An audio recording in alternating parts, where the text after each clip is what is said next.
Once upon a time, evangelical voters in Iowa were not very enthusiastic about Donald Trump. However, recent polls indicate that these born-again Christians will be instrumental in securing his victory in the Republican caucuses on Monday. So, what has caused this change in their support? The answer lies partly in a bombastic video called "God Made Trump," which has garnered attention and controversy. Drawing inspiration from a 1978 speech by Paul Harvey called "So God Made a Farmer," the video presents Trump as carrying out the will of God and fighting against the Marxist deep state.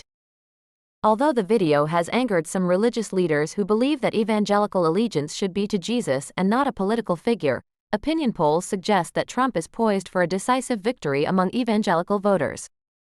In fact, around two-thirds of all Republican caucusgoers in Iowa are expected to be born-again Christians. In the previous election, Trump only received 22% support from this group, trailing behind Ted Cruz. However, since then, Trump has successfully cultivated support among born-again Christians by addressing their concerns and emphasizing key issues such as gender identity and cultural shifts. Surveys now suggest that Trump will gain the support of approximately half of evangelical voters in the Iowa caucus. Steve Scheffler, a Trump supporter and president of the influential Iowa Faith and Freedom Coalition, argues that Trump has delivered for the religious right and is expected to do so again. Many evangelicals feel that this election is of utmost importance, as they believe society has gone awry and will only worsen if they do not take action.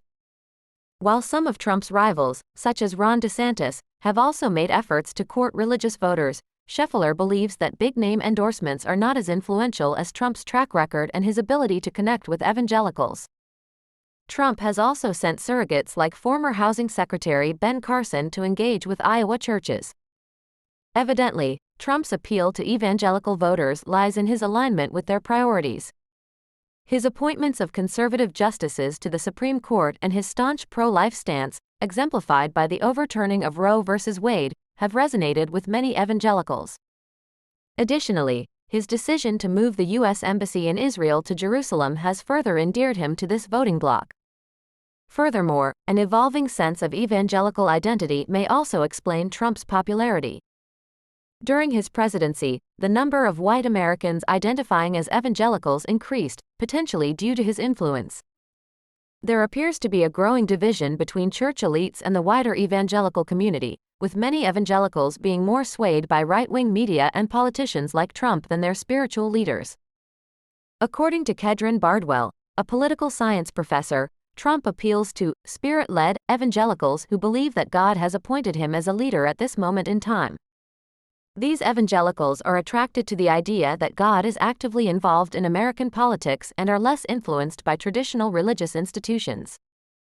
As the Iowa caucuses approach, it remains to be seen whether evangelical voters will turn out in large numbers for Trump, despite adverse weather conditions. Their support will undoubtedly be a decisive factor in the Republican race.